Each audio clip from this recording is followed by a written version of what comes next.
Hey. As a musician, I, of course, have had many office jobs. I do things like move a piece of paper from one pile to another pile, and I order pens. Yeah, really menial stuff. About a year ago, I was working in an office in Austin, an engineering office. And it doesn't take me all that long to make these very impressive stacks of paper. So I had a little downtime. In my boredom, I eventually stumbled upon Cornell University's live video feed of Great Blue Heron's Nest. I came upon the site right after 3 eggs had been laid. And during my tenure as office manager of ACR Engineering, I watched these eggs hatch. I watched the babies open their eyes for the first time. I watched their parents feed them disgusting regurgitated fish stuff. And I watched them learn to walk. I can tell you all of this now because, obviously, after spending all of my time watching videos of birds, I don't have this job anymore. But one day, after I'd ordered all the pens, I watched one of the baby birds climb up to a perch on a branch. He fumbled around for a little while, and finally set his eyes on a point on the horizon. He readied himself and flew for the first time. Of course, I wept openly and made all of the engineers very uncomfortable. But this moment is really fascinating to me. That baby bird woke up that morning after spending its entire existence in one nest and decided, today, I'm going to jump off this perch and I'm going to fly straight across this pond. Despite everything I've known, now I will do this. And watching him fly, I wondered how on earth this idea ever occurred to this baby. I mean, what happened inside of him that lit that spark, and why then? Of course, I know we're talking about birds here that have a lot of instinctual and environmental cues guiding them. Maybe you could chalk it up to that. But this moment feels very familiar to me. I too have felt that spark lit inside that signifies something different, something new.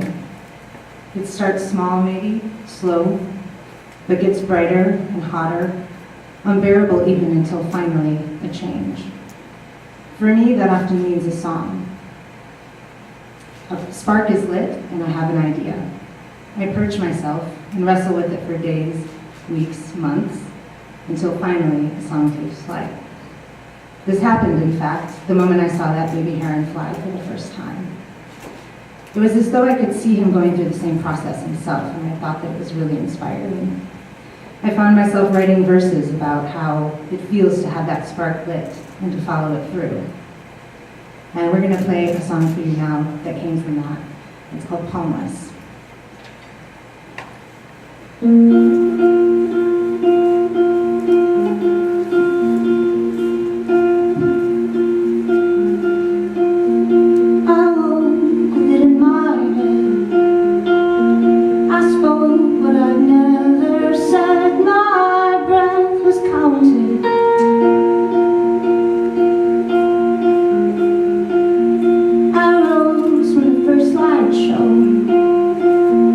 And knew what I'd never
to be given hearts, but fools not to make them start. My weight it shifted.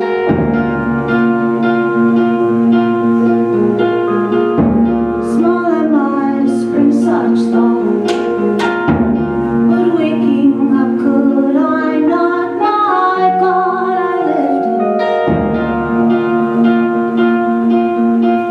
I perch upon my feet will fall, whose voice will come, whose voice will call.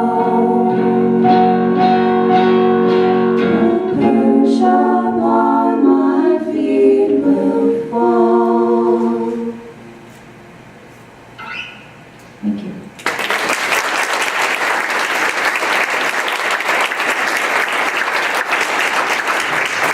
Thanks so much. This is Gina Dvorak and Karla Manzur.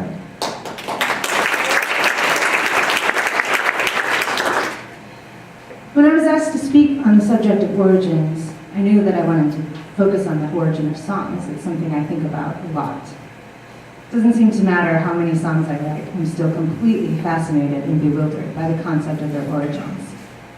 Sometimes they seem to come from absolutely nowhere, sometimes quickly, sometimes slowly. Sometimes a turn of a phrase uttered by a stranger will set it off, or obviously the first flight of a bird. But why? Why does something set it off and others don't? Why do I feel this need to create at all? I decided I'd consult with some of my fellow songwriting friends to see what they thought on the subject. I asked a lot of people, and I got a lot of answers. Some were long and thoughtful, some were short but insightful. And, of course, by asking the question, where do your songs come from, I set myself up perfectly for a lot of your mom answers. But after I sorted through all of the replies, I found that there was one single thread that ran through all of them. I have no idea. So I thought about that for a while, and I applied it to my own process. And yeah, I have no idea either. Sometimes these things seem to come from absolutely nowhere. And that's kind of a really scary thing, I think, for a songwriter to say. This is what I do with my life, and I have no idea how or why it happens. But the more I thought about it, I think that's kind of, for me at least, the heart of the matter. That might be kind of the most important part of it. It's a kind of jumping off a branch with the hope of flight. I'm going to leave you with a song I wrote called Dolomite. And I wrote it not only through this process of blindness, but also about it. The song is a description of a physical transformation of a person into a bird. I know, I'm obsessed with birds. But I do find that their drive to fly is a perfect metaphor for our drive to create. And I'd like to think that they come from the same unknown and mysterious place. When the song starts, the subject is fully human. She's grounded in rock and soil. Suddenly, without any reason, she begins this transformation. She sprouts wings, she grows claws. Of course, she's confused and surprised by all of this. But it's only when she accepts it fully and surrenders herself to this change that she's swept up by a great wind and exposed to a new existence. The spark has been lit, and she is different. She can't go back. This is how I feel when I write a song. And this is what I think songwriting is to me. Is to follow that spark, to recognize it when it's lit, and having no idea what it is, where it came from, or where it's going, to follow it blindly until it's a song.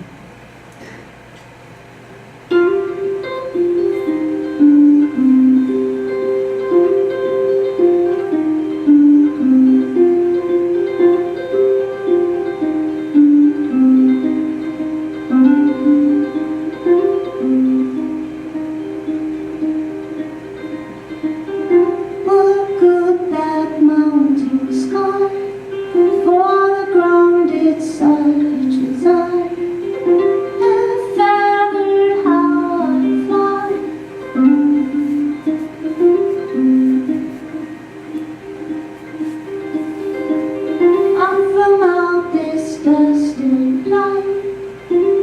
from salt and dolomite.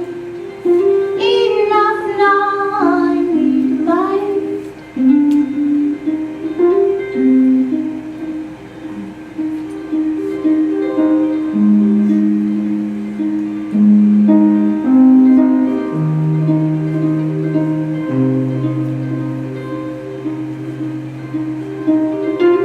In a dream I carried you overseas deep I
woke up with a call. Oh, my heart was full.